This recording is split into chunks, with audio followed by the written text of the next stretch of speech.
Terakhir kita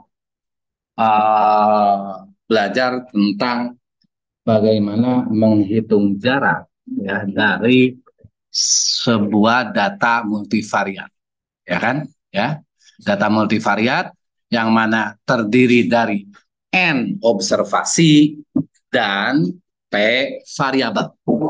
Seperti itu ya. Oke. Nah, dalam terakhir itu kalian berkenalan dengan jarak Mahalanobis gitu ya. Di jarak Mahalanobis itu hampir sama dengan jarak Euclidean, tetapi di sana ada S inverse. Ya, di tengah-tengahnya ada S inverse. Ya, S inverse itu adalah inverse dari matrik kovarian. Ya, dari matrik kovarian. Nah, apa itu matrik kovarian? Kita akan lihat sekarang. Ya, oke. Okay. Nah, jadi kita sekarang akan membahas tentang matrik statistik, gitu ya, oke, okay, atau statistika multivariat, ya, statistik multivariat. Jadi kita akan pandang suatu data itu bagaimana ukuran-ukuran parameternya, dari ukuran-ukuran parameternya bagaimana bentuk ukuran-ukuran statistiknya, ya, oke. Okay. Sama halnya seperti univariat. Ketika univariat, misalkan univariatnya itu berdistribusi normal, ya, maka parameter untuk univariat berdistribusi normal adalah parameternya apa? Mu sama sigma kuadrat, yang mana mu itu merepresentasikan rata-rata dan sigma kuadrat itu merepresentasikan varian, ya.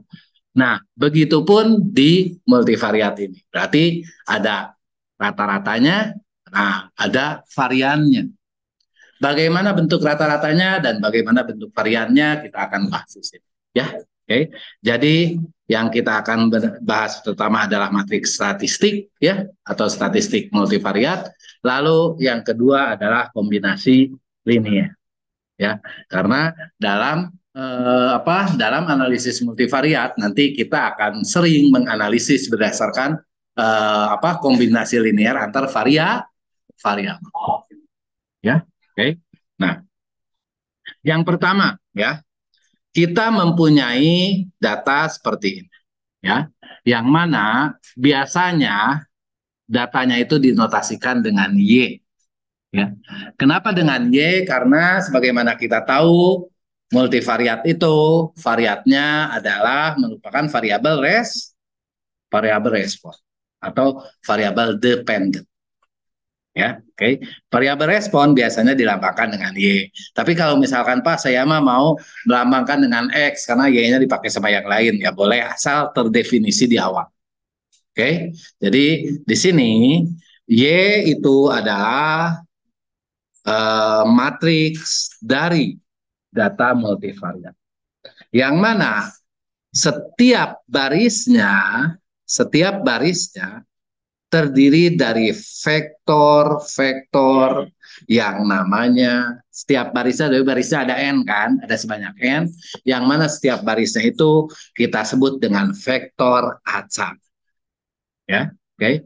Jadi di sini Y11, Y12 sampai dengan Y1P ini adalah vektor acak untuk unit atau observasi ke dan YI1, YI1, YI2 sampai dengan YIP ini adalah vektor acak dari unit atau observasi yang ke ya. Oke. Okay. Kenapa sih disebutnya vektor acak, tidak vektor aja?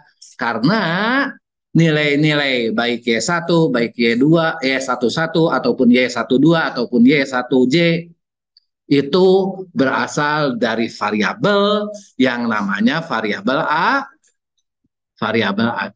Karena definisi dari multivariat, variabelnya harus variabel acak.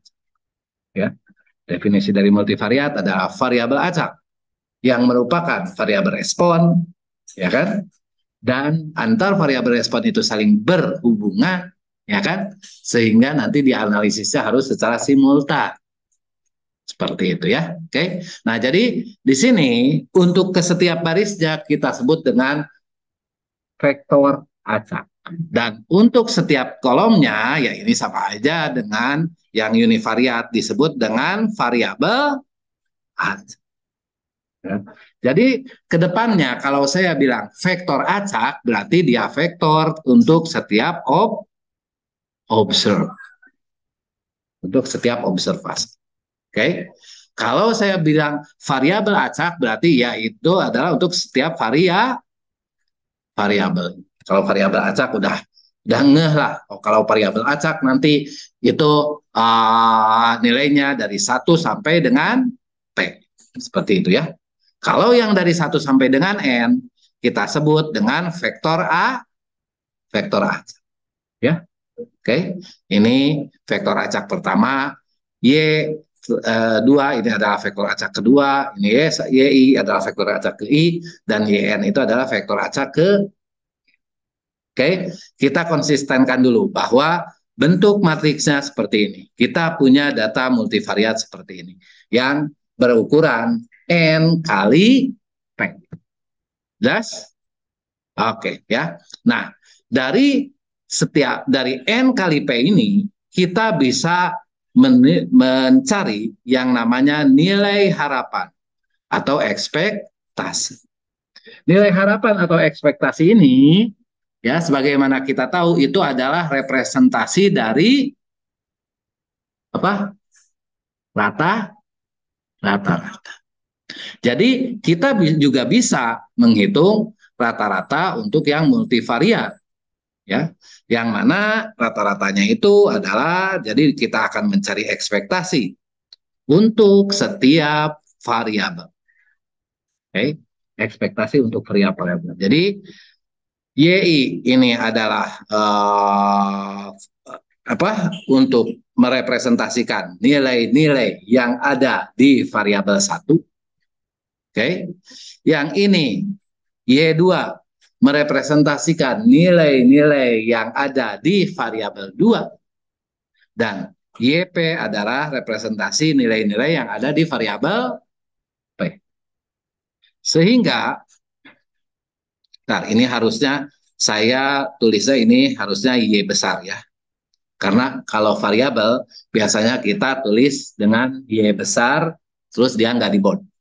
Oke, jadi ini juga harusnya Y besar, ini juga harusnya Y besar, supaya Anda paham. Jadi kalau misalkan terhadap variabel, kita itu notasinya Y besar ya. Jadi yang variabel pertama Y besar 1, variabel kedua ini Y besar 2 gitu ya. Oke, dan seterusnya. Y kapital ya, Y kapital. Oke, jadi di sini kita akan mencari ekspektasi untuk Y kapital 1 atau untuk variabel pertama gitu kan ya. Selanjutnya, elemen keduanya adalah Y kapital 2 atau ekspektasi untuk variabel acak kedua sampai dengan ekspektasi untuk variabel acak yang ke P. Oke. Nah, ekspektasi untuk variabel acak yang pertama itu biasanya dilambangkan dengan mu1. Ini masih ngomong tentang parameter ya. Oke. Biasanya dilambangkan dengan mu1 dan untuk yang Y2 dilambangkan dengan mu2, oke. Dan untuk yang ke P itu kita lambangkan dengan mu P.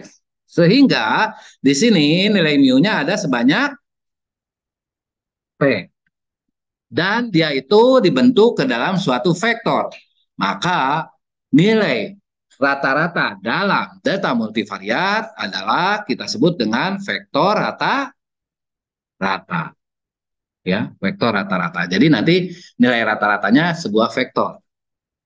Oke, biasanya ya vektor mu. Di sini mu-nya di bold berarti dia itu menyatakan sebuah vektor. Oke, jelas? Oke, kita lanjutkan. Ini untuk yang nilai harapan ya. Oke. Nah, terus ada matrik varian. Matrik kovarian. Ya. Sebagian bilang bahwa matrik kovarian ini adalah matrik varian kovarian atau varian covariance metrik ya. Tapi umumnya varian kovarian matrik ini diistilahkan atau disebut dengan matriks kovarian saja. Kenapa disebut dengan matriks kovarian saja? Karena setiap nilai-nilai varian yang ada dalam matriks kovarian sebenarnya itu adalah kovarian tetapi dengan variabel dia sendiri. Kita akan lihat di sini ya. Oke. Nah, jadi kalau misalkan kita untuk kovarian ini ya, matriksnya akan seperti ini. Di mana di sini ada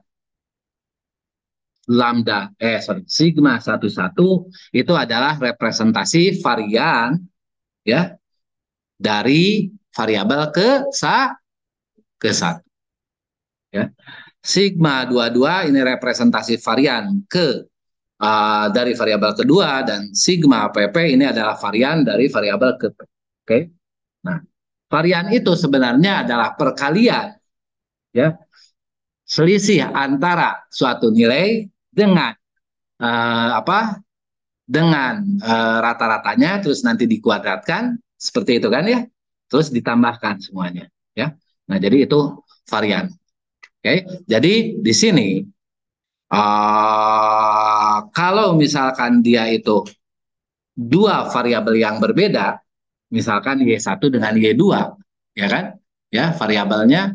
Jadi di sini yang kita dapatkan disebut dengan kovarian. Ya, kovarian antara variabel 1 dengan variabel 2. Yang disebut matriks varian kovarian itu ya Anda tinggal hitung varian antar variabel 1 gitu ya. Oke. Varian untuk variabel 2 sampai dengan variabel P, kalau misalkan nanti ada sebanyak 5, berarti Anda menghitung 5 kali varian untuk setiap variabelnya, itu menjadi diagonal utamanya. Oke.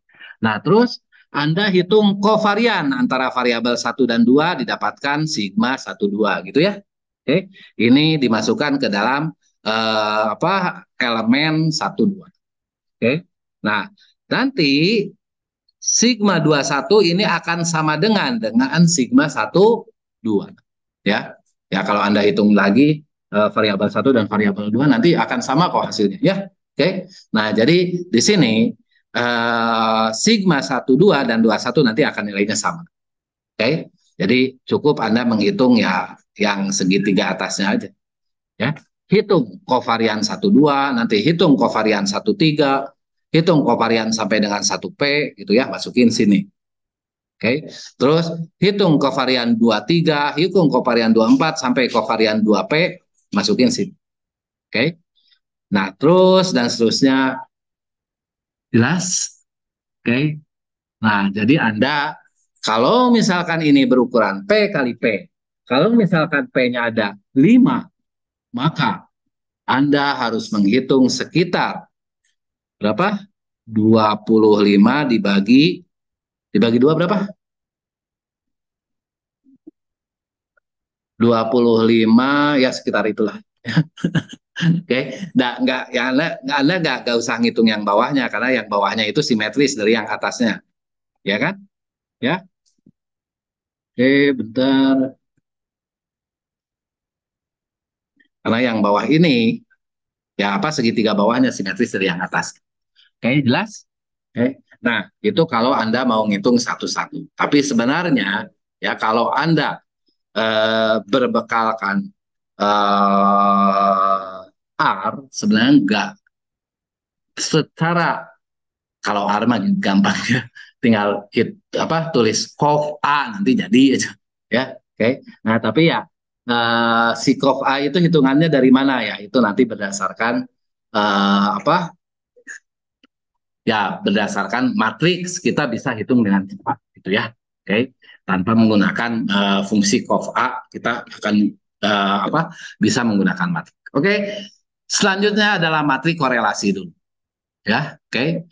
Matriks korelasi biasanya dia itu kalau korelasi antar variabel yang sama, maka nilainya akan sama dengan 1. Oke. Pernah hitung korelasi kan? Pernah. Di MathStack. Nah, yang di sini adalah korelasi antara variabel pertama dan variabel kedua. Hampir sama dengan kovarian, tapi ya dihitungnya itu berdasarkan apa ya nilai korelasinya gitu ya. Oke. Yang ini adalah rho 21 nanti akan sama dengan rho 1 2. Jadi ini sama dengan kovarian. Nanti Anda hitung korelasi 1 dengan P. Jadi kalau P-nya 5, korelasi 1 2, korelasi 1 3, korelasi 1 4, dan korelasi 1 5. Oke. Nah, terus di sini nanti Anda hitung korelasi 2 3, korelasi 2 4, sampai korelasi 2 5. Gitu ya. Oke. Dan seterusnya. Oke. Anda hitung yang segitiga atas aja cukup. Nanti yang segitiga bawah itu adalah transposnya. Jadi karena itu matriksnya matriks simetris. Ya, seperti itu. Oke. Yang mana? Korelasi ini merupakan kovarian ya dibagi dengan, kalau seperti ini berarti ini akar varian ya. Kalau akar varian itu kita sebut dengan simpangan baku. Dibagi dengan simpangan baku antar dua variabel. Ya. Dibagi dengan perkalian dari dua simpangan baku antar variabel. Ya. Jadi mungkin kalau misalkan Anda itu mah ya, cov misalkan X, Y dibagi dengan akar var X dikali dengan akar var Y. Mungkin yang Anda kenal di MathStat seperti ini. Oke. Jadi ini adalah kovariannya ya. Ini adalah apa standar deviasinya ya. Oke. Nah, untuk X dan ini adalah standar deviasi untuk Y. Ya. Oke. Nah, yang mana ya kalau ngitungnya sih gampang ya. Anda tinggal bisa ya. Oke. Nah, yang mana sebenarnya konsep korelasi ini secara grafis itu nilai korelasi direpresentasikan ya berdasarkan nilai sudut antar dua vektor ya. Kalau misalkan kita punya nih nilainya ya. Y1 misalkan nilainya ini adalah 2, 3, 2, 4, 1. Y2 itu nilainya adalah 4, 6, 4, 8, 2. Ya. Dengan melihat seperti ini, apakah Anda bisa tebak? Harusnya bisa. Korelasinya berapa?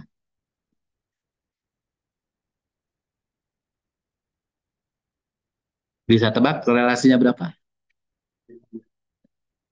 Di sini Y2 itu adalah Y1 kali C1 kali Y2 itu adalah Y2 itu sama dengan 2 kali Y1 gitu kan? Kalau Y2 itu merupakan kombinasi linier dari Y1 dan ini adalah kombinasi linier sempurna, sempurna kan? Ya kan? Maka korelasinya akan sama dengan 1. Korelasinya akan sama dengan 1. Oke? Hal ini terjadi ketika ya korelasi sempurna ini terjadi ketika Y yang satu merupakan kombinasi linear dari Y yang lainnya. Jelas? Kalau misalkan kita punya Y satunya adalah 1 2, Y 2-nya adalah 2 4, maka ini Y1 adalah kombinasi linear dengan Y2, oke? Nah, jadi kita dalam dua dimensi dulu aja. Ya, oke? Dalam dua dimensi. Jadi kalau misalkan kita petakan ya, kalau misalkan kita punya Y1-nya itu tadi 1 2, Y2-nya itu adalah tadi berapa? 2 4 ya. Oke. Kalau misalkan kita punya seperti ini adalah Y1-nya. Sorry. Ini adalah dimensi 1, sorry. Dimensi 1, ini adalah dimensi 2 gitu ya. Oke. Nah, terus di sini ada Y1-nya adalah 1 2. Berarti di sini 1, terus yang ini 2. Gitu ya. Dia ada di sini, vektor yang ini pertama kita pandang sebagai vektor. Oke. Terus ini adalah 24, 24 itu kira-kira di sini. Ini adalah 24. Maka vektor antara Y1 dan Y2 vektornya adalah saling berhimpit. Oke. Kalau saling berhimpit di sini, maka sudut antara Y1 dan Y2 sama dengan 0. Ya. Ketika kita ingin kalau misalkan saling berhimpit ini korelasinya sama dengan 1. Oke. Ketika saling berhimpit ini lambdanya deltanya atau sudutnya adalah 0. Nah, nilai apa yang merepresentasikan yang merepresentasikan deltanya sama tetanya sama dengan 0 akan sama dengan 1 adalah nilai cos. Cos 0 sama dengan 1. Oke. Nah, jadi kan kalau cos itu seperti ini kan. Gini, gitu kan? Ya kan? Ini Anda belajar di mana ya? SMA ya. Oke. Ketika 0 dia nilainya 1, ya kan? Di sini teh berapa di sini teh? 90 nilainya 0. Min 1 ketika dia 2 180 gitu kan? Di sini 180-nya. 180 dia nilainya min gitu kan? Oke. Ya. Ya kan? Kok nggak pede? Nah, jadi kalau misalkan kita seperti ini, berarti kita bisa menggunakan cos theta. Ya.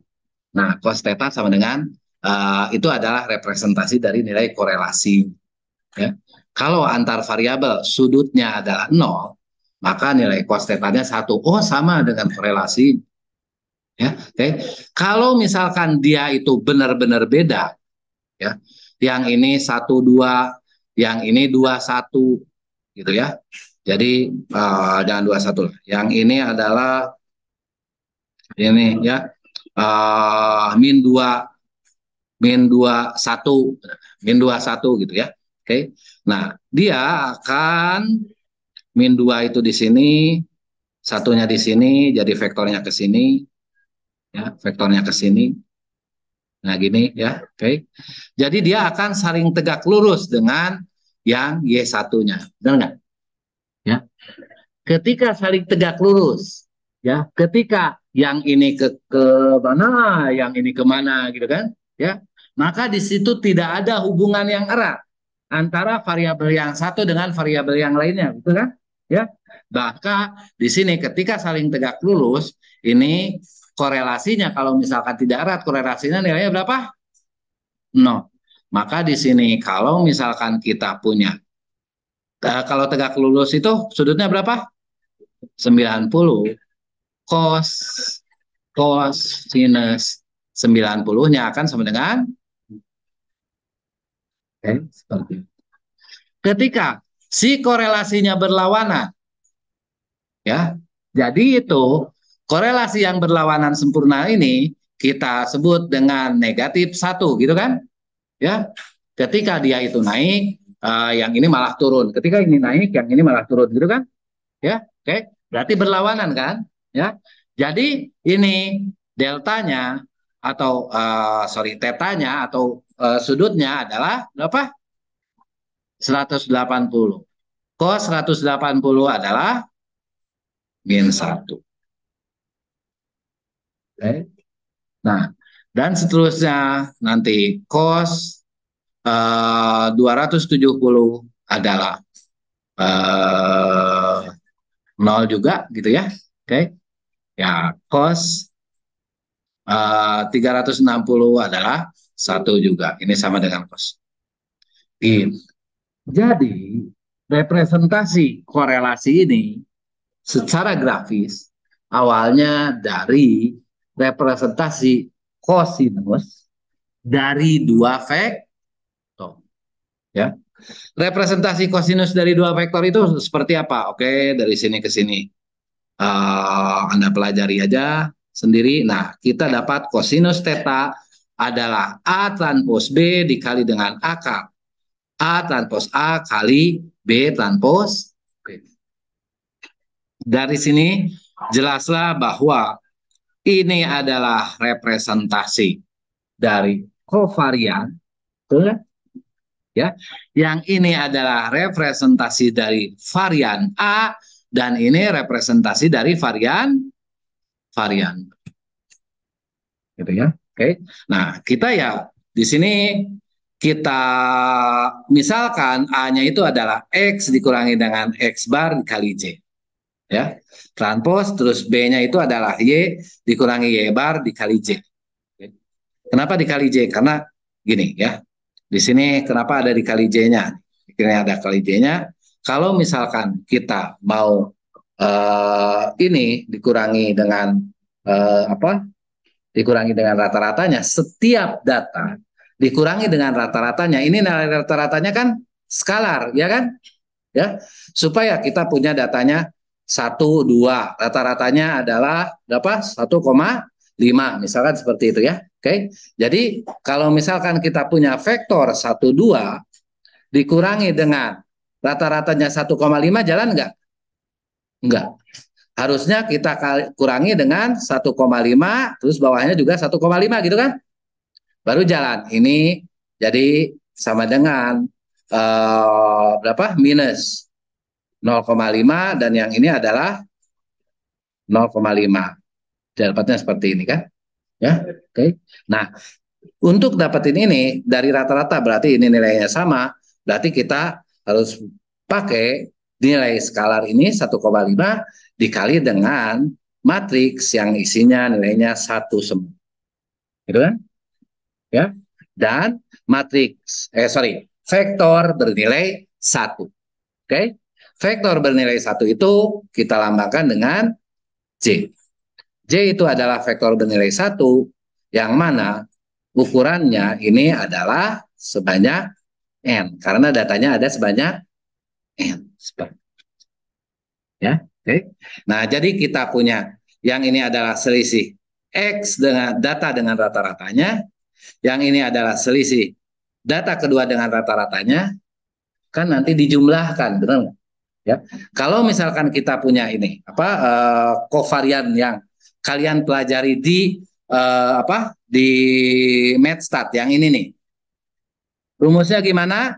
Rumusnya adalah sigma ya, sigma XI dikurangi dengan X bar I gitu kan? Ya. Atau jangan X lah ya. Di sini sigma X dikurangi X bar dikali dengan Y dikurangi dengan Y bar gitu kan? Benar nggak? Lupa lagi. Dibagi apa? Kovarian nih, kovarian. X dan Y. Dibagi N min. Gitu kan? Yang kalian ingat apa sih varian? Varian itu adalah ininya X juga gitu kan? Ya kan? Kalau varian itu kan? Varian itu ya. Makanya kalau varian itu kita jadinya sigma X dikurangi dengan X bar dikuadratkan dibagi dengan N min 1 gitu kan? Oke. Tapi kalau misalkan kovarian Y, ininya Y dan yang ininya Y bar gitu kan? Ya kan? Nah, sekarang kalau misalkan kita punya yang atasnya ini adalah per N min 1 gitu ya. Oke, per N min 1. Yang ini adalah per N min 1 kali dengan per N min 1 tapi nanti diakarkan. Jadi ini sisanya adalah per N min 1 juga kan? Ya kan? Ya. Jadi per N min 1-nya hilang kan? Ya kan? Nah, jadi ini adalah kovarian ya, jadi bentuknya seperti ini sehingga dari bentuk seperti ini kita bisa dapatkan korelasinya seperti ini. Oke. Kita dapatkan korelasi. Ini adalah rumus korelasi yang mungkin Anda kenal di MathStat. Jadi ceritanya rumus korelasi yang Anda kenal dari MathStat itu datangnya dari sudut antar dua vektor. Ya, jadi datangnya dari sudut antar dua vektor. Sejarah korelasi itu. Ya, jadi Spearman itu mengembangkan yang namanya korelasi Spearman itu berdasarkan pengetahuan dia dari aljabar linier yang dia representasikan dari sudut antar dua vektor. Oke. Jadi kalau misalkan Spearman itu ya korelasi Spearman itu ada asumsinya enggak? Korelasi Spearman ingat kan yang Anda hitung itu yang ini itu korelasi Spearman ya. Yang Anda tahu korelasi Spearman itu ada asumsinya enggak? Bahwa variabelnya harus berdistribusi norm. Nah, kalau Anda tahu asal-usulnya dari mana, ketika variabelnya tidak berdistribusi normal, maka kita bisa balikan lagi ke sininya, ke awal, yaitu representasi sudut dari dua vektor. Jadi, kalau representasi sudut antar dua vektor ini kita sebut dengan similaritas kosinus. Ya, oke, atau korelasi kosinus, bukan similaritas. Jadi untuk korelasi kosinus di situ adalah satu korelasi yang dihitung secara matematis yang tidak harus dia itu mengasumsikan distribusi norm. Jelas? Ya. Kenapa sih korelasi ini, Pak? Korelasi ini distribusi normal karena rumus ini yang Anda masukin ke nilai korelasi ini adalah estimasi tak bias dari distribusi untuk data yang berdistribusi norm. Pernah belajar estimasi tak bias, estimasi bias? Pernah belajar? Sekarang kalian kuliah TO1? Nah, ya. Jadi di TO1 kalian akan mempelajari bahwa estimasi tabias dari data yang estimasi tabias untuk varian dari data normal adalah sigma X dikurangi X bar kuadrat dibagi N min 1. Gitu ya. Oke. Nah, itu makanya sebenarnya apa almarhum Pak Ahmad Bahrudin dulu itu inginnya analisis multivariat itu setelah kalian lulus apa teh lulus TEOS 2 ya seperti itu ya, tapi nggak apa-apa lah ya karena hasil kaprodi itu menentukan ya kalian barengan gitu ya nggak apa-apa ya. Oke, seperti itu. Nah, jadi ini untuk hal-hal seperti itu ya kalian bisa pelajari nantilah kalau misalkan membuat skripsi ya. Oke, jadi ada setiap detail. Pak, saya boleh nggak pakai rumus ini? Itu teh ada ketentuannya. Pak, saya boleh nggak pakai rumus ini? Ada ketentuan. Pak, ini kalau misalkan dia nggak normal gimana? Bukan berarti kiamat, bukan berarti Anda analisis datanya udah nggak bisa maju lagi. Enggak. Ada alternatif. Selalu ada alternatif. Setidaknya yang kita ambil adalah alternatif secara matematis, bukan secara statistik. Ya, seperti itu. Kalau alternatif secara matematik berarti nggak ada yang namanya alfa. Seperti itu ya. Oke. Oke, sampai sini ada pertanyaan? Tidak ada? Lanjutkan? Oke ya, kita lanjutkan. Oke, nah sekarang kalau tadi ngitung satu-satu kalian paham ya. Oke. Nah, tapi kalau ngitung satu-satu datanya banyak, yaitu nggak efisien juga. Ya kan? Ya. Nah, sehingga ya untuk ngitung vektor rata-rata yang mana jika mu itu penaksir tabiasnya adalah y bar, ya sorry penaksir tabias mu itu penaksir tabiasnya adalah mu topi, nah gitu yang tulis. Oke, ini saya masih univariat nih ngomong. Oke.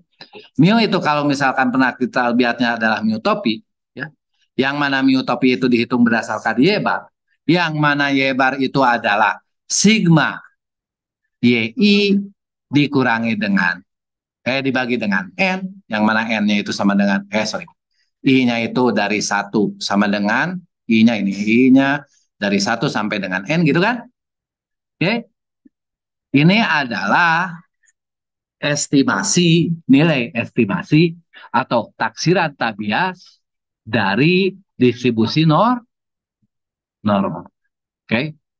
Nah, jadi kita punya seperti ini. Jika mu topinya itu sama dengan Y bar yang intinya sama dengan ini, ya, maka kita bisa menghitung Y bar dari matriks Y ini dengan 1/N dikali dengan Y transpos dikali dengan J.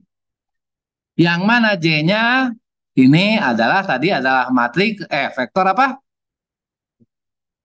Vektor 1 berukuran N. Seperti itu ya. Oke. Ingat, di sini Y-nya ditransposkan.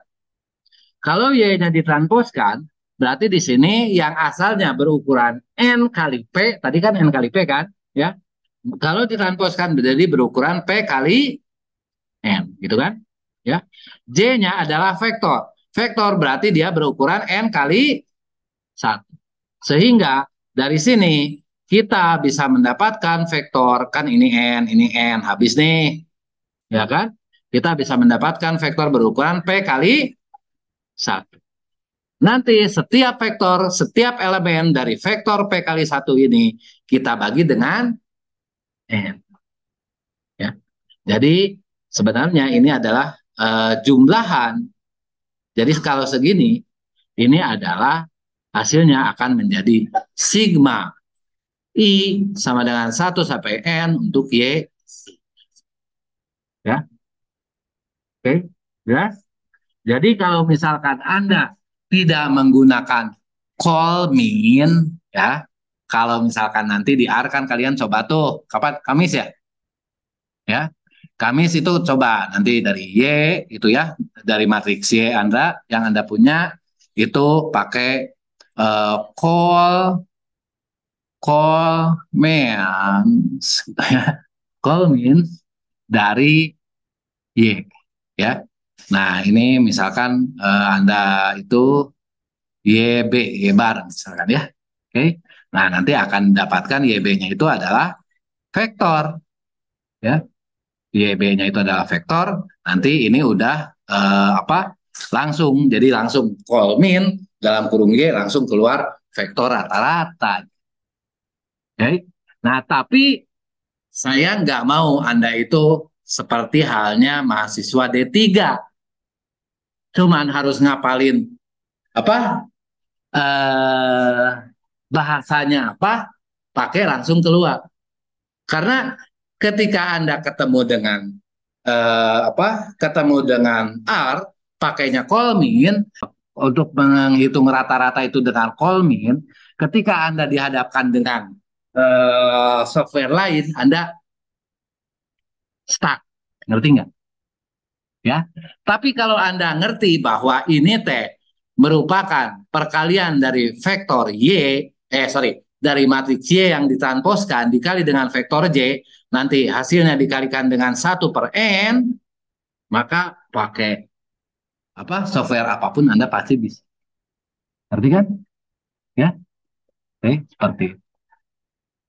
Jelas?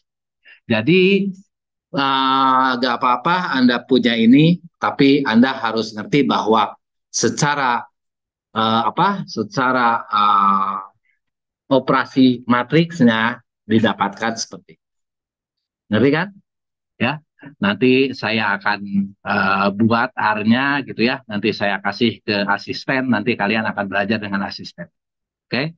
Seperti itu. Itu baru untuk rata-rata. Sekarang untuk apa ini? Varian. Ya. Ini untuk varian juga sama ya. Yang namanya varian itu ya, kalau misalkan kita ngitung tadi ya, varian dari X itu sama dengan sigma X dikurangi apa? X bar terus kuadrat terus N min 1 itu adalah apa tadi penaksir tabias dari data yang berdistribusi norm. Oke. Sekarang misalkan penaksirnya itu adalah ini ya. Jadi ini sigma sigma XX gitu ya. Oke, sigma XX itu ditaksir dengan kalau ditaksir pakai topi dia ya. Oke. Sigma XX juga yang mana taksirannya itu adalah kita S XX itu sama dengan ini. Jadi ini bukan nilai aslinya ya. Dan nilai apa parameternya mah kita nggak tahu, ya kan? Tapi itu nilai statistiknya kan, ya. Oke. Nah ini nilai statistik untuk varian. Makanya judulnya juga matriks statistik ya. Oke. Atau statistik multivariat ya. Oke. Jadi kalau ini adalah taksirannya seperti ini, maka dalam multivariatnya sigma itu nanti akan ditaksir, ini sigma matriks ya, akan ditaksir dengan sigma, taksirannya adalah S. Oke. Nah, S-nya itu perhitungannya akan jadi seperti ini. Oke. Ini terus kita sederhanakan akan jadi seperti ini. Oke. Nah, jadi di sini ya kita tinggal punya di sini konstanta ya atau skala 1/n-1 nanti jadi pengalinya ya. Oke. Terus di sini adalah Y transpos. Oke, Y transpos nanti berukuran berapa? P kali N matrik datanya ya. Oke.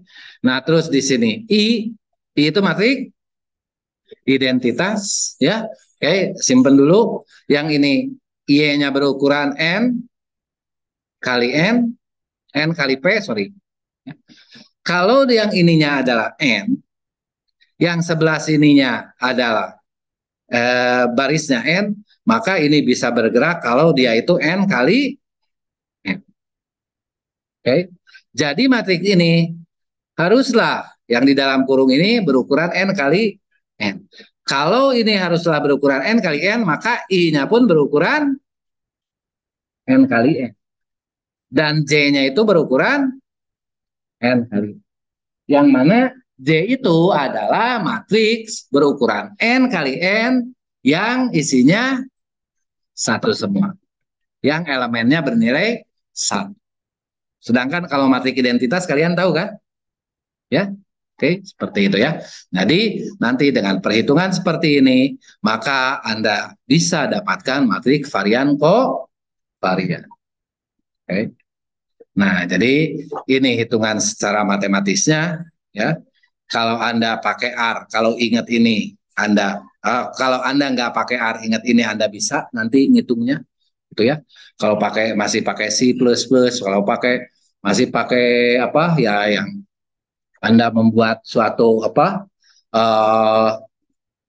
misalkan suatu platform yang mana platform base-nya itu dari Pascal ya Anda bisa kalau misalkan Anda ngerti ngitung S-nya itu kayak gini. Jelas? Ya. Kalau misalkan Anda pakai R dengan mudah Anda tinggal ketik cov dari Y langsung keluar nilainya. Gitu. Ya. Ketik ini aja udah langsung keluar nilai. Ya. Nah, tapi kalau misalkan Anda mungkin nanti pas bekerja berhadapan dengan softwarenya apa perusahaan Anda, nanti softwarenya perusahaan Anda tidak menggunakan R gitu ya, Anda harus mengembangkan software itu, ya yang harus Anda tahu adalah yang ininya, bukan yang ini. Ngerti kan maksudnya kan? Seperti itu ya. Oke. Ini adalah untuk menghitung matriks kovarian berdasarkan matriks data yang kita punya. Oke. Nah, selanjutnya adalah bagaimana menghitung korelasi berdasarkan matriks data yang kita punya. Gitu kan? Ya. Sebenarnya ya. Bocoran nih, korelasi itu adalah varian juga. Korelasi sama dengan varian. Tapi dia itu adalah varian, kovarian dari data yang distandarisasi. Ya, kalau nggak percaya, kalian kan pernah belajar bagaimana menstandarisasi data kan? Ya, kalian punya data multivariatnya kalian standarisasi. Setelah distandarisasi kalian hitung apa variansnya, jadinya akan sama dengan korelasi. Seperti itu ya. Oke. Nah, di sini ya nanti untuk perhitungan korelasi itu kita bisa berdasarkan varian atau perhitungan variannya pun bisa berdasarkan korelasi yang kita punya gitu ya. Oke. Ngitung variannya tadi udah dikasih tahu ya. Nanti untuk ngitung korelasinya Anda tinggal variannya digimanain gitu ya. Oke. Nah, yang mana kalau misalkan kita lihat dari yang kita telah disampaikan tadi, korelasi itu adalah kovarian dibagi dengan akar dari dua variannya. Atau dia itu kovarian dibagi dengan standar deviasi. Gitu kan? Korelasi itu adalah kovarian dibagi dengan standar deviasi. Oke.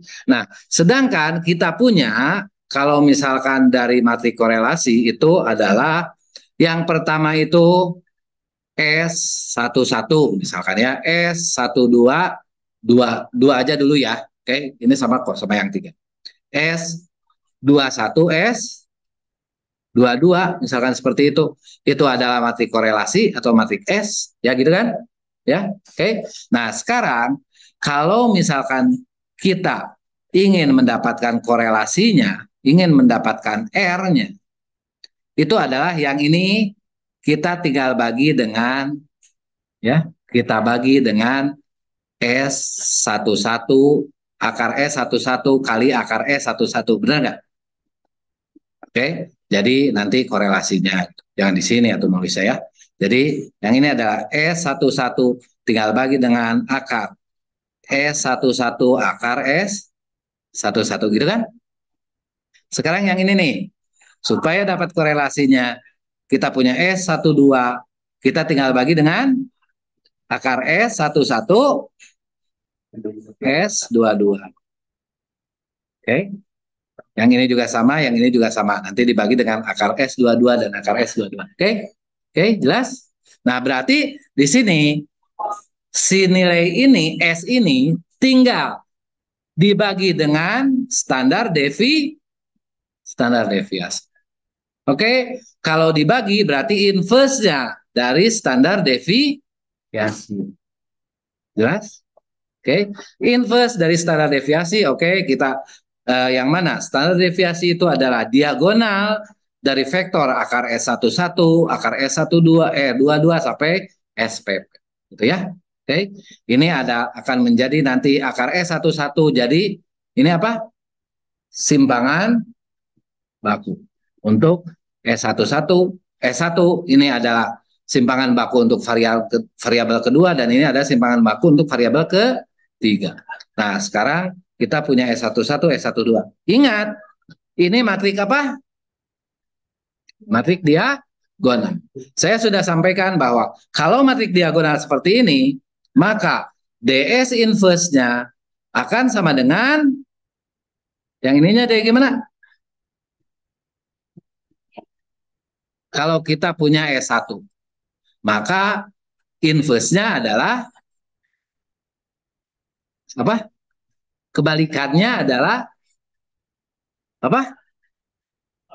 Kalau kita punya angka 4, maka inverse-nya adalah seperempat. Ini tinggal pindah ke sini. Oke. Kalau kita punya S1, maka inverse-nya adalah 1/S1. Gitu kan? Oke. Nah, jadi kalau misalkan inverse seperti ini, jadi kita punya S1 inverse, ingat kalau dia matrik apa diagonal, tapi khusus matrik diagonal ya, tidak berlaku untuk semua matrik, hanya untuk matrik diagonal, maka kita bisa masukkan untuk setiap elemen. Di sini adalah S2 inverse. Itu ya kan? Ini akan sama dengan 1/S1, 0,1/S2 gitu. Oke, jadi ininya kalau misalkan kita sudah punya DS-nya, inverse-nya gampang, tinggal setiap elemennya ada di 1/, kan. Oke, jelas ya? Oke, nah nanti yang mana ini akan menjadi karena pembagi, karena di sini kan 1/, nih. 1/S1, ini DS pertama itu untuk yang sebelah kiri, untuk yang ini nih, ya. Oke, nah terus D inverse yang kedua itu untuk yang kanannya, untuk yang ini nih, untuk yang ini nih. Oke, jelas ya? Oke, jadi didapatkan nilai rho-nya atau nilai apa? Korelasi. Jelas? Kenapa korelasi itu D S inverse dikali S dikali DS inverse? Jelas ya? Oke. Nah, karena seperti ini, ya, kita biasakan ya, kita akan mencari S-nya. Kalau S-nya berdasarkan R gimana, gitu ya? Oke. Nah, jadi di sini kita kalau misalkan ini supaya jadi identitas, maka kita kalikan dengan DS-nya. DS dikali inverse-nya, dia akan jadi identitas. Berarti di sini DS kali R dikali DS dikali DS inverse dikali S dikali DS inverse, kita tambahin lagi ini supaya jadi identitas DS lagi, di sini DS lagi. Jelas? Oke. Yang ini jadi matrik identitas I, yang ini pun jadi I. Gitu kan? Ya. Jadi di sini S itu sama dengan DS dikali dengan R dikali dengan D. Kombinasi linear variabel. Oke. Okay. Nah, tadi Anda sudah pelajari bagaimana caranya ngitung rata-rata, bagaimana caranya ngitung varian kovarian atau matriks kovarian, dan bagaimana caranya ngitung apa? Nilai korelasi atau matrik korelasi. Ya, oke. Okay. Jadi kalau misalkan pakai ini matrik korelasi, kalau misalkan pakai R itu tinggal core dari Y, udah jadi korelasi. Ya, kalau pakai R ya. Oke, okay, nanti hari Kamis saya coba ya. Oke. Okay. Nah, terus sekarang kombinasi linear variabel. Ya. Misalkan kita mempunyai suatu vektor, ya, yang mana vektor ini adalah C1, C2 sampai dengan CP gitu ya. Oke. Ini vektornya si C itu bisa nilainya berapa aja ya. Yang pasti dia itu nilainya nggak nol semua. Kalau nol semua gagal ya. Oke. Jadi si CP ini setiap elemennya merupakan konstanta sehingga kombinasi linear untuk setiap variabel random X yaitu, nah, kalau kita punya variabel X1, variabel X2, variabel XP, ya, kalian bayangkan, jadi punya X1, X2, XP gitu ya. Oke. Nah, nanti setiap variabel itu akan dibobot dengan C1, C2 sampai dengan CP gitu ya. Oke. Terus dijumlahkan ya, maka merupakan kombinasi linear ya. Oke. Si pembobotnya bisa minus ya. Pembobotnya bisa minus atau si X bisa minus jadi kurang. Nah, ini akan mendapatkan nilai Z ya. Oke. Dijumlahkan itu akan mendapatkan nilai Z ya. Atau kita bisa tulis seperti ini, C transpose dikali, sorry kalau tadi Y ya, harusnya ini saya nggak konsisten nih. Harusnya Y1, Y2 sampai YP gitu ya. Oke. Jadi di sini adalah C transpose dikali Y. Oke. C itu tadi berukurannya berapa? P ya. Oke. Ditransposkan jadi dia itu 1 kali P dan Y-nya itu adalah, sorry, Y-nya itu adalah oh ini harusnya Y transpose ya. Ini harusnya P kali N ya. Kalau Y itu Y transpose ya. Oke. Nah, jadi kita akan dapatkan nanti Z-nya berapa.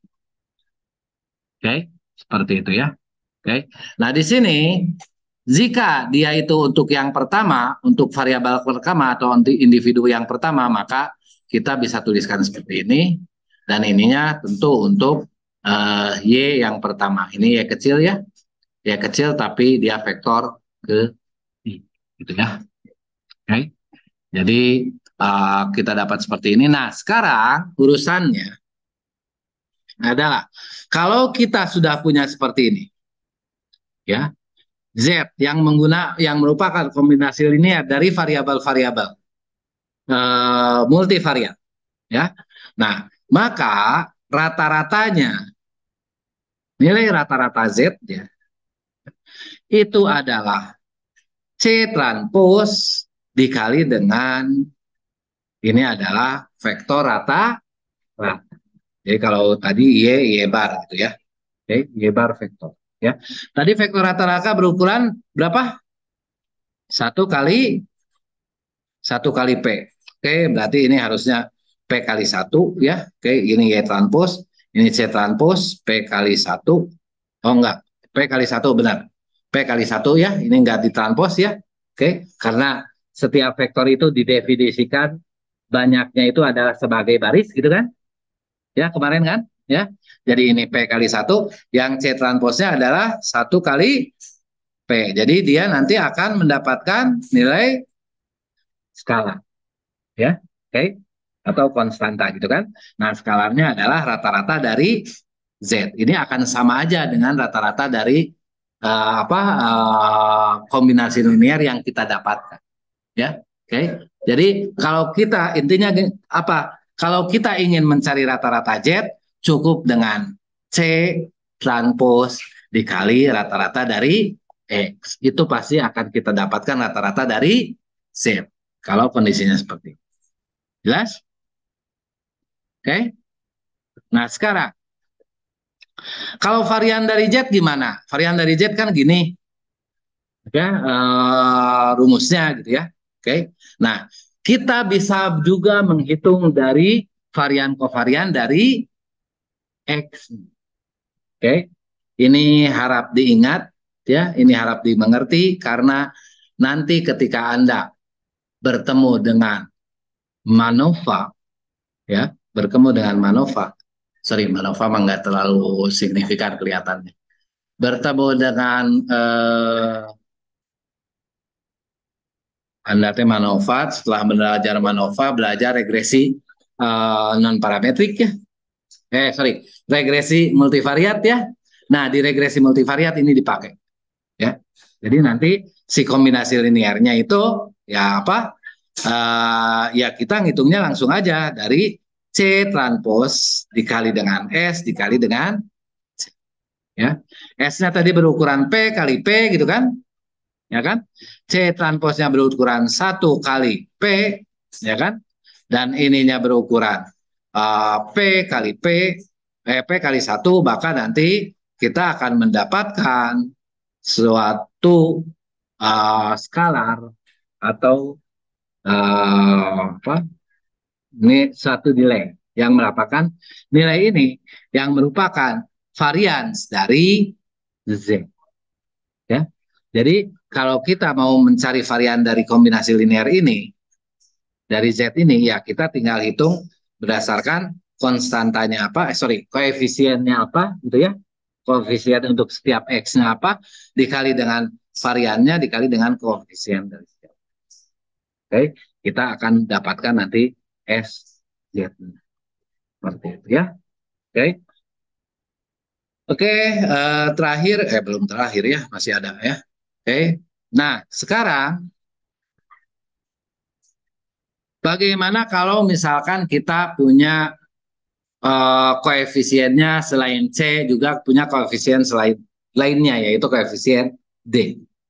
Ya, oke. Jadi di sini koefisien lainnya ya D1, D2 sampai dengan DP ini matriks datanya sama ya. Kalau saya pakai harusnya ini Y1, ini Y2, ini dengan YP gitu ya. Oke. Jadi yang ini D-nya itu sebanyak P ditransposkan berarti dia itu jadi 1 kali P gitu ya. Oke. Yang ini yang matriks Y-nya nanti Anda harus transposkan juga ya.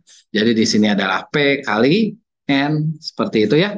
Nanti akan didapatkan nilai W sebanyak N. Oke, nilai W sebanyak N, jadi nanti 1 kali N, W-nya itu. 1 kali N, gitu kan? Ya, oke. Nilai W-nya sebanyak N. Jadi nilai W untuk individu pertama, nilai W untuk individu kedua, nilai W untuk individu ketiga, gitu kan? Ya, oke. Nah, jadi di sini uh, oke, di sini ada kovarian, ya. Kovarian dari Z dan W. Yang mana Z itu tadi dari X1, X2, X3 juga ya. Tapi koefisiennya beda. Dia koefisiennya C gitu kan? Ya. Nah, sedangkan W dari Y1, Y2, Y sampai dengan YP juga, tapi koefisiennya lain lagi, D. Ya. Itu maka kita bisa representasi kovariannya seperti ini ya, kovarian antara Z dan W, dan sebenarnya kita bisa hitung langsung dari dengan menggunakan C transpose dikali dengan kovarian datanya dikali dengan koefisien D. Seperti itu ya. Oke. Jadi kita bisa hitung langsung untuk kovarian antara Z dan W. Oke, seperti itu. Oke, nah sekarang supaya mudah kita jangan C dan D lah. Tadi koefisiennya ya.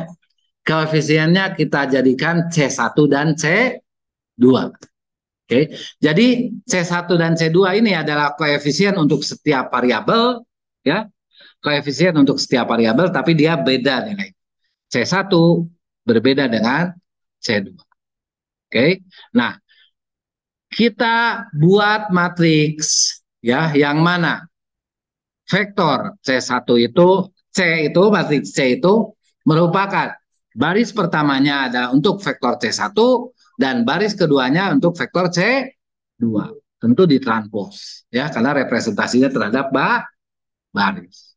Oke, ditranspos. Nah, terus kalau misalkan kita akan mencari Z1 dan Z2, oke, ini nanti akan Anda gunakan di korelasi kanonik ya. Oke, di korelasi kanonik. Jadi kalau kita seperti ini Z1 dan Z2 gitu ya, maka di sini ya kita langsung kita hitung ini untuk Z1, ini untuk Z2 karena Z1 koefisiennya adalah C1 dan Z2 koefisiennya C2, ya kan? Gitu kan? Ya, oke. Nah, jadi itu akan sama dengan langsung aja matriks ini dikali dengan CX gitu ya. Oke. Karena matriks C itu kalau ini berukuran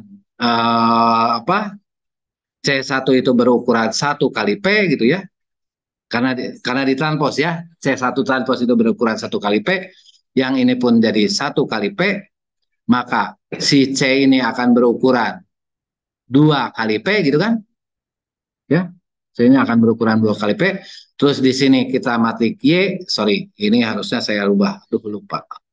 Ya, ini harusnya Y ya. Oke, karena saya mendefinisikan tadi Y. Oke. Jadi setiap X di sini jadi Y ya. Sorry ya. Oke, jadi di sini adalah C dikali Y, yang mana Y-nya itu adalah Y N kali P kan, ya. Supaya jalan maka di sini pakai transpose. Jadi di sini adalah P kali N. Oke, seperti itu. Maka kita akan dapatkan nanti 2 kali N, yang mana Z-nya itu nanti ada Z1, ini Z1, ini Z2 kali N. Oke, ini 2 itu berarti ke sini ya, 2. Yang ini adalah untuk nilai-nilai Z1, dan ini untuk nilai-nilai Z2. Ya. Jadi maksudnya kalau Anda punya kombinasi linear yang koefisiennya ada 2 jenis atau lebih, Anda bisa ngitung langsung seperti ini. Ya, Anda bisa ngitung langsung seperti ini. Oke, bisa ngitung langsung seperti ini. Karena kan efisien, lebih efisien daripada Anda menghitung satu-satu kan. Seperti itu ya. Nah, kalau misalkan ada dua atau lebih untuk ngitung Z rata-rata setiap Z-nya, ya rata-rata setiap Z-nya, ya kita tinggal C dikali dengan X bar. C-nya ini dan tadi masih berukuran 2 kali P dan X barnya ini kalau ini nggak ditranspos ya. Sorry, ini Y bar ya. Kalau itu Y bar. Y bar gitu ya. Oke. Nah, di sini dan Y barnya adalah P kali Y bar itu atau vektor rata-rata itu P kali 1. Oke. Jadi nanti Anda akan mendapatkan matriks 2 kali 1. Ini adalah, vektor 2 kali 1 ya. Oke. Di sini 2 kali 1. Jadi nanti ada Z, ya ini ya, vektor 2 kali 1. Yang mana ini itu adalah rata-rata dari kombinasi linear pertama. Dan ini adalah rata-rata dari kombinasi linear kedua. Oke. Nah, terus sekarang bagaimana dengan varian kovariannya? Ini sama ya. Ini transposnya berarti ini C, ini S ya dikali dengan C transpos. Jadi CS dikali dengan C transpos ya. Nanti akan mendapatkan matrik varian kovarian untuk Z ya, untuk Z. Jadi di sini Anda mempelajari ini untuk apa? Untuk supaya nanti Anda bisa melakukan perhitungan dengan cepat. Kalau misalkan Anda harus menghitung dari kombinasi linear dari data-data yang Anda punya. Itu ya. Oke. Oke, ini juga berlaku untuk kombinasi linear sebanyak K ya. Kalau tadi dua gitu ya. Oke. Ya, kalau di sini C-nya nanti ada sebanyak K, maka di sini ya di sini kalau misalkan ya kita di sini ada C yang kedua, C yang ketiga, C yang keempat sampai C sebanyak ke yang K gitu ya. Oke. Nah, ini ya masih bisa jalan ya. Nanti hal seperti ini akan Anda temui di metode-metode analisis multivariat. Ya, oke. Jadi yang ini dipahami aja ya. Nanti ketika ada kok ini bisa C kali S kali C transpos, tujuannya untuk apa sih? Tujuannya untuk mencari varian kovarian dari kombinasi linearnya. Seperti itu. Ya, oke. Ini oke, ini berlaku juga untuk yang K, oke. Terus trace, trace itu apa kemarin deh? Penjumlahan dari diagonal utama. Ya.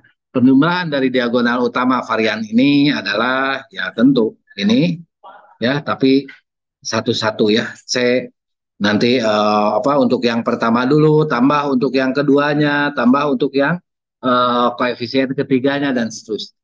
Ya, itu akan menjadi trace dari SJ. Ya, ini hal ini nanti akan Anda temui ketika Anda belajar prinsipal komponen analysis. Ya, ketika Anda belajar prinsipal komponen analisis, nah hal ini atau rumus ini akan kita gunakan. Oke, seperti itu. Terakhir adalah transformasi linear yang lebih umum, ya. Jadi kita perumum nih, ya. Di sini ada matriksnya, matriks C-nya tadi kan bisa sebanyak K gitu ya. Oke, ini untuk XI sama ZI sama dengan C dikali XI. Kalau di sini ada plus D, ini adalah kalau dalam suatu yaitu tambahannya gitu ya, tambahan ini nggak begitu ngaruh gitu ya. Oke, tambahannya bisa berapa aja ya karena diperumum ya. Oke, jadi kalau dalam dalam regresi biasanya tambahannya itu adalah errornya gitu ya, errornya gitu ya. Oke, jadi ini kalau misalkan nanti X1 udah dapatkan Z-nya, tentu ada residunya ya, ada residu ya. Jadi di sini ada residunya untuk rata-rata kita tinggal C kali X barnya gitu ya. Nanti dapatkan Z barnya, ini juga ada residunya nanti ya. Sedangkan untuk variannya adalah ini nggak ada residunya karena perhitungan varian. Jadi di sini C dikali S dikali C. Nah, oke, gitu. Grafik data multivariat ya.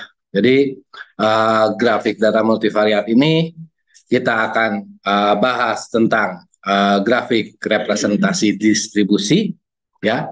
Jadi kalau misalkan kalian mendapatkan dalam univariat, biasanya suatu distribusi itu dilihat berdasarkan box plotnya, gitu ya. Kalau kita punya box plot seperti ini, misalkan ya seperti ini, dan di sini adalah simetris, jadi ini adalah kemungkinan besar dia itu akan berdistribusi normal. Oke, kalau tidak simetris itu bisa berdistribusi Weibull ataupun berdistribusi extreme value dan lain sebagainya, ya seperti itu. Nah kalau misalkan dia itu seperti ini, misalkan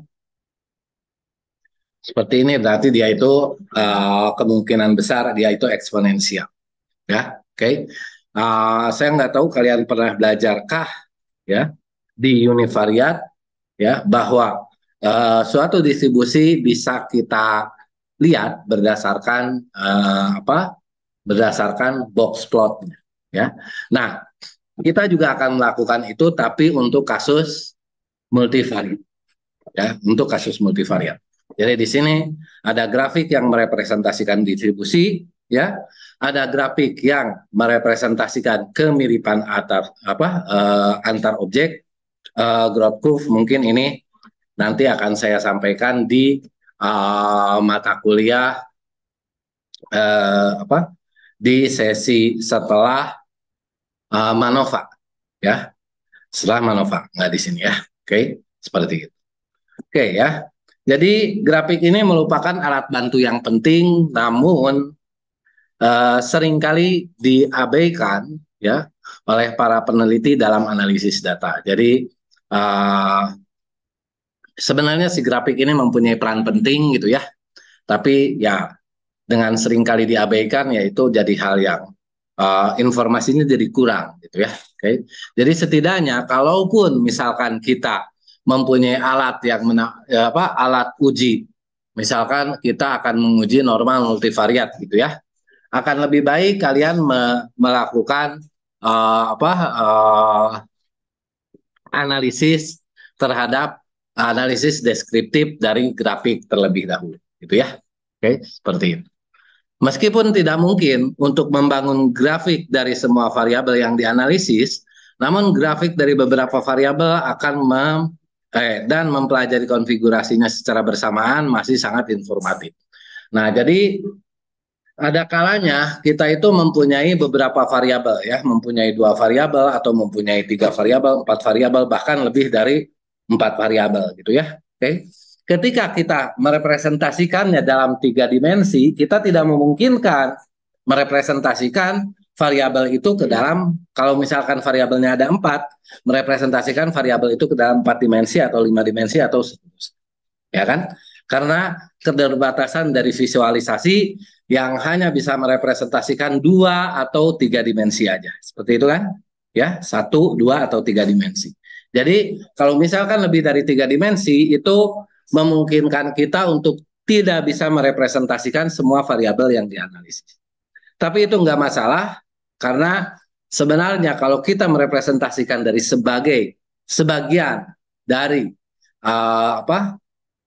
sebagian dari data yang dianalisis juga itu bisa mendapatkan informasi yang berharga gitu ya. Oke, nanti kita akan lihat ya. Kita akan merepresentasikan dari 3 variabel, terus kita bandingkan dengan 4 variabel ya, karena kita punyanya 4 variabel. Oke, grafik ini adalah hal yang sederhana namun elegan dan efektif gitu ya.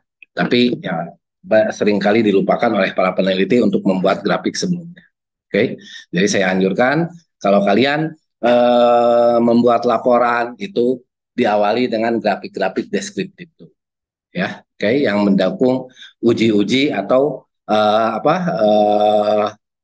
ekspektasi,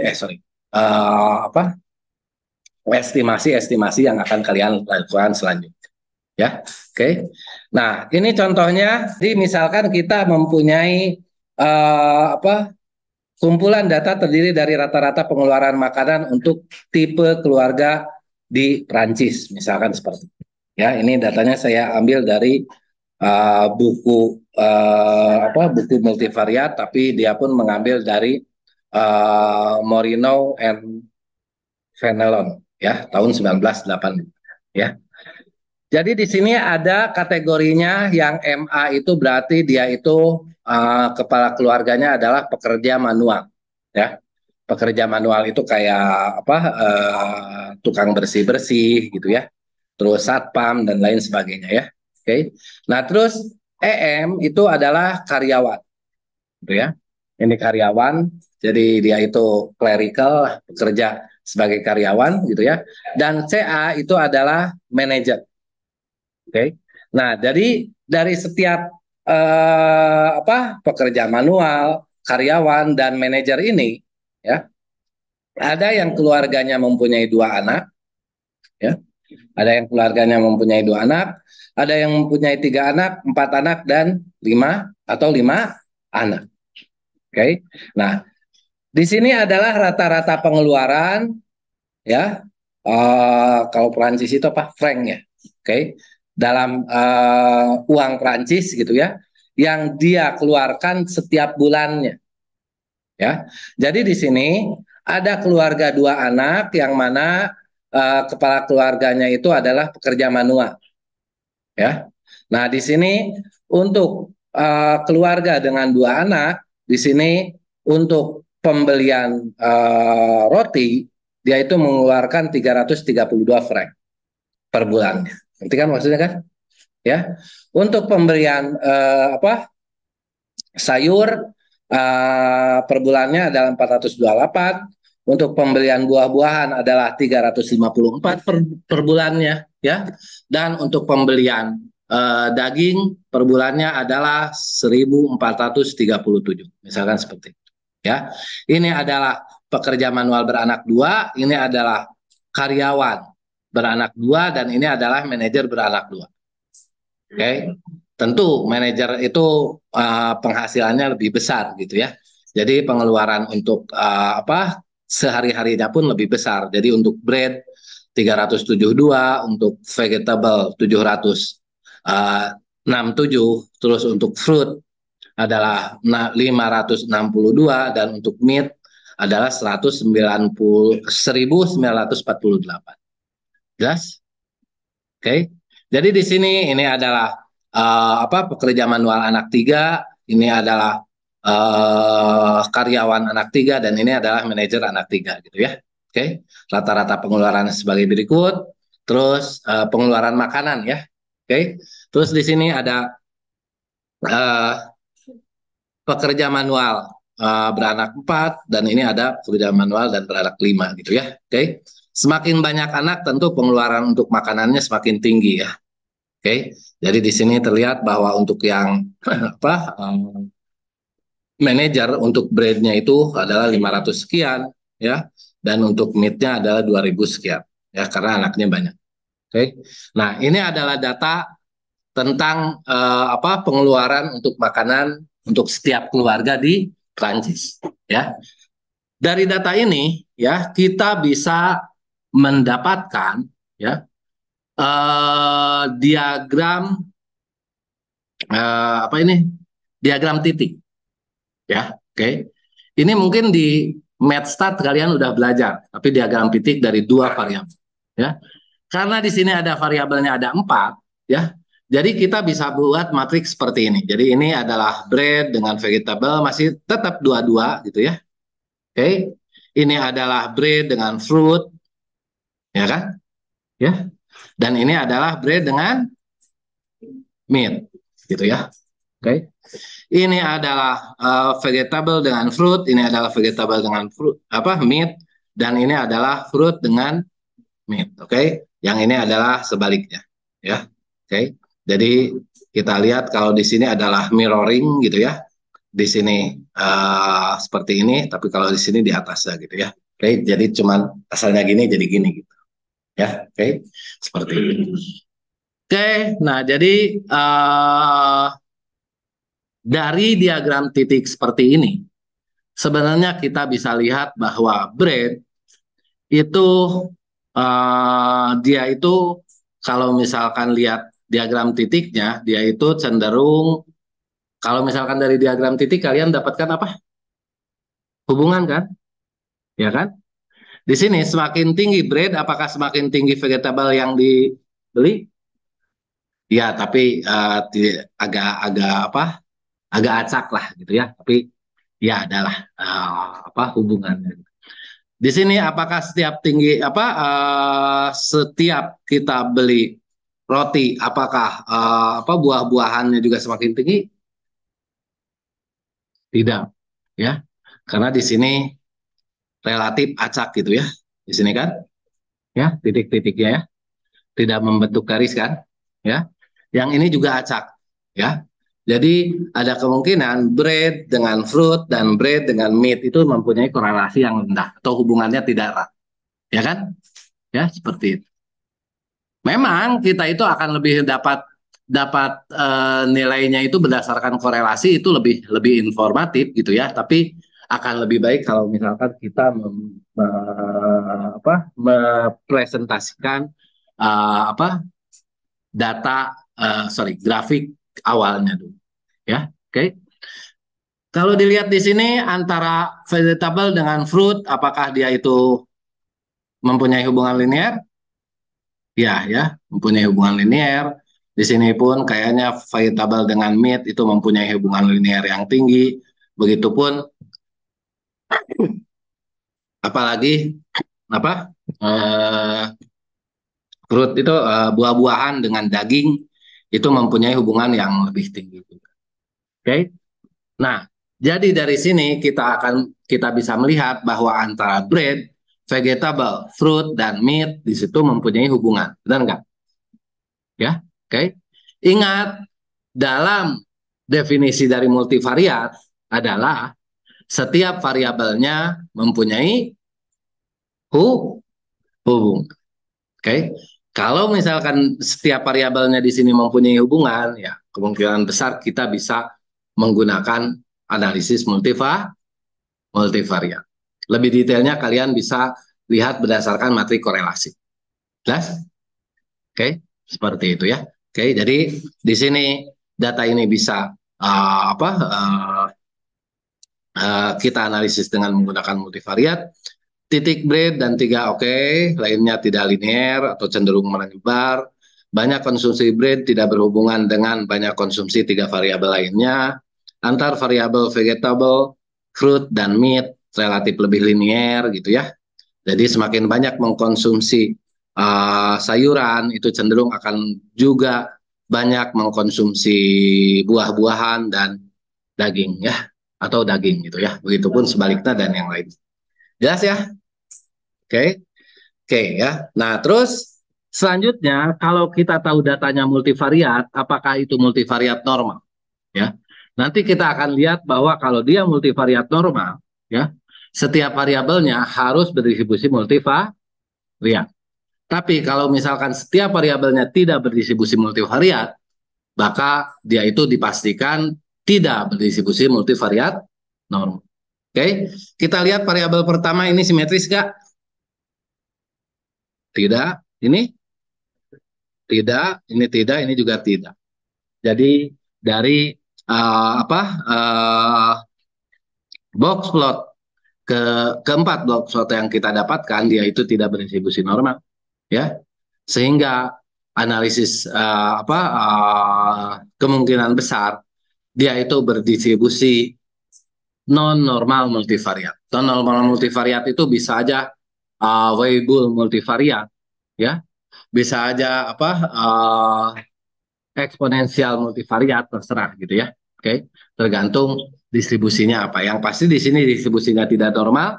Oke, kalau tidak normal berarti dia dan tadi antar variabelnya mempunyai hubungan gitu kan? Ya, kalau mempunyai hubungan berarti kita bisa melakukan analisis multivariat, tapi kita bisa melakukan analisis multivariat tapi tidak normal. Oke, nanti akan banyak metode-metode yang harus mengasumsikan bahwa dia itu berdistribusi normal multivariat, ada, ya. Oke, untuk di kuliah sekarang di multivariat satu itu hampir semua metode-metode membutuhkan membutuhkan asumsi dia itu berdistribusi multivariat normal. Tapi nanti di multivariat 2 kita akan lihat bagaimana kalau dia tidak berdistribusi multivariat normal. Tapi berdistribusi multivariat. Seperti itu ya. Oke, tapi itu di multivariat 2. Di multivariat 1 kita akan sampaikan yang metode-metode yang mengasumsikan dia berdistribusi multivariat normal dulu. Oke. Nah, dari sini kita bisa dapatkan bahwa 4 variabel tadi dia itu berdistribusi multivariat tapi bukan multivariat normal. Oke. Lebih analisis lebih lanjut bisa menggunakan fitting distribution. Ya, fitting distribution kita akan pelajari nanti. Oke, seperti itu. Nah, selanjutnya selain untuk mengidentifikasi representasi distribusi, ya, grafik-grafik juga bisa merepresentasikan kemiripan antar objek. Oke, kalau misalkan kita di sini gunakan diagram titik 3 dimensi, ya, diagram titik 3 dimensi. Di sini ya inilah salah satu contoh di mana semua variabel nggak bisa kita gunakan, gitu ya. Karena yang kita buat adalah diagram titik 3 dimensi, maka variabel yang bisa gunakan hanya 3 variabel, ya. 3 variabel di sini yang digunakan adalah bread, vegetable, dan fruit. Yang meat-nya nggak ikutan, ya. Tapi nggak apa-apa, ya. Kita gunakan 3 ini yang meat-nya tidak ikutan. Nanti akan kita lihat apa bedanya dengan yang keempatnya ikutan, ya. Oke, yang paling sederhana adalah diagram titik 3 dimensi, yang paling sederhana, ya. Oke, representasi grafik diagram titik yang 3 dimensi. Dari diagram titik 3 dimensi ini kita lihat bahwa di sini MA2 itu di antara 4 ini berdekatan, gitu kan? Ya. Jadi akan lebih representatif lagi kalau misalkan kalian punya diagram titik tapi yang bisa diputar-putar. Kalau 3 dimensi kan akan lebih enak kalau bisa diputar-putar kan? Ya, oke. Nah, terus nanti kalau misalkan berdekatan seperti ini, ya, berarti di sini karakteristik antara MA2, EM2, MA3 dan EM3 itu relatif mirip, ya, seperti itu. Karena dia berdekatan. Ya, jadi di sini. Nah, tapi analisis yang bisa kalian lakukan selanjutnya mengenai kelilipan ini, kalian bisa menggunakan analisis cluster. Ya, kalian akan pelajari di multivariat 2. Oke, tapi untuk pre-processingnya kalian bisa gunakan diagram titik 3 dimensi. Ya, oke. Nah, selain diagram titik 3 dimensi, untuk kemiripan antar objek, kalian mungkin pernah mengenal spider diagram diagram spider, ya. Oke. Nah, jadi spider diagram, ya. Oke. Nah, diagram spider itu sama aja dengan diagram bintang. Oke.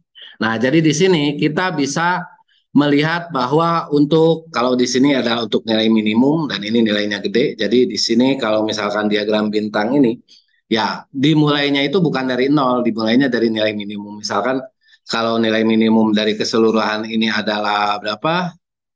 Datanya 300 misalkan, ya. Ini anggap aja 300, ya. Oke.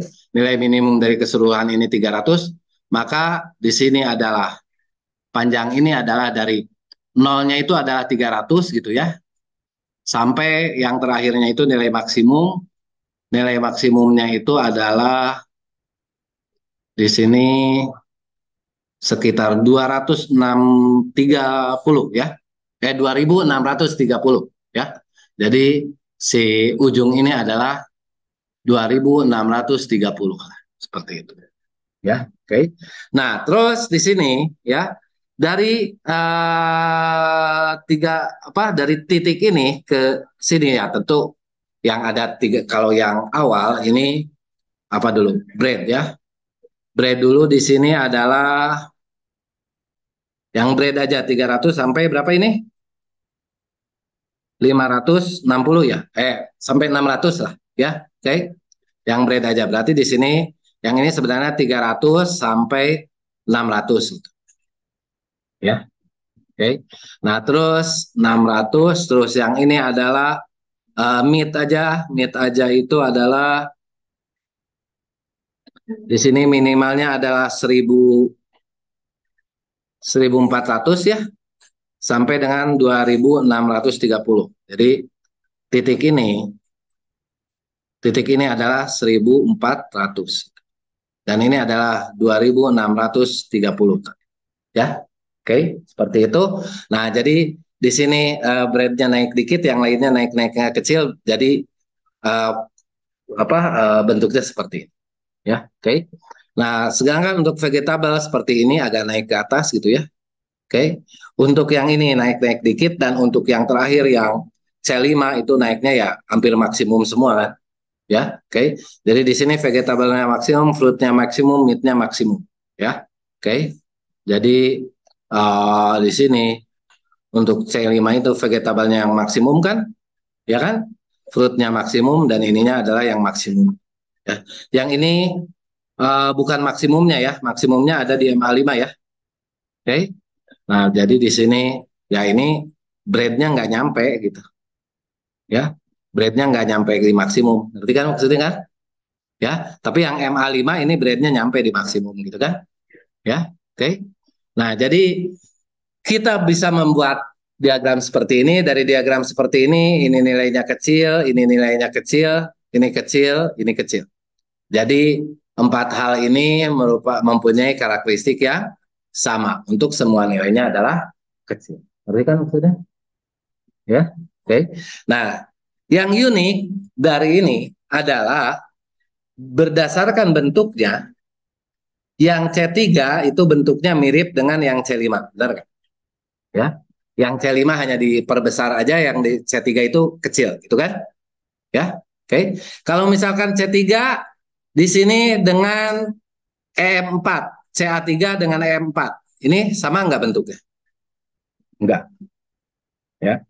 Kalau ini ya agak-agak sama, tapi di sini bedanya kalau ini meat-nya vegetable-nya lebih tinggi daripada meat-nya. Tapi kalau yang ini vegetable-nya sama meat-nya lebih tinggi daripada vegetable. Jelas kan? Ya, oke. Yang ini enggak apalagi dengan yang ini enggak mirip ya CA3, tapi dia itu relatif ya, berarti enggak benar-benar mirip ya. Relatif mirip dengan C5. Oke. Jadi, kalau dia relatif mirip dengan C5, di sini vektor acak C3 akan memiliki hubungan linear yang erat dengan C5. Ngerti kan? Ya, karena bentuknya mirip, dia itu akan mempunyai hubungan yang erat antara CA3 dan CA5.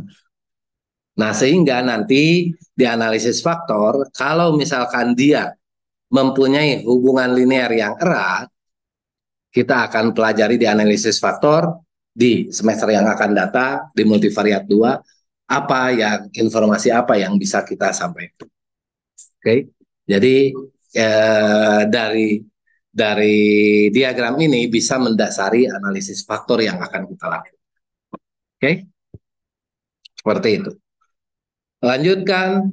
Nah, yang terakhir adalah Chernoff phase ya. Oke, kalau Chernoff phase ini macam-macam ya, ada yang sampai ya dibedakannya signifikan yang pasti ya. Kalau misalkan variabel 1 itu representasi dari tinggi wajah. Oke. Tabel 2 variabel 2 representasi dari lebar wajah. Nah, di sini untuk yang Chernoff phase ini ya, nanti urutan 1 adalah height of face, jadi nanti adalah tinggi ini ya, tingginya itu untuk variabel 1 direpresentasikan dengan tinggi mukanya. ya. Terus di sini kita gedein ya.